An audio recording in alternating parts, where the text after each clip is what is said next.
I just wanted to be honest with Angeline na sinabi ko sa kanya na kailangan tayo magtrabaho tungkol sa timing. And then after that, the rest is history. Alam kong magugustuhan ng tao. Pero she has to work for it first. Pero I'm happy that I got her and let's see what happens next. Okay? Ang weird lang ng pakiramdam na sinabi ko kanina na what if may isang nag-rap? Tapos tumawa pa lahat. Sabi ko, hindi, kakaiba yun, ha?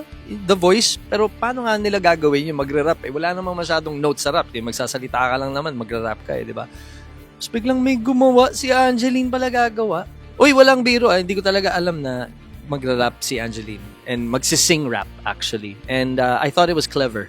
Pero next time, gusto ko lang isabihin sa lahat ng mga sumasali sa competition, next time, pag may gagawin kang specially yung out of the box, yung kakaiba talaga, make sure na almost perfect na yung gagawin mo.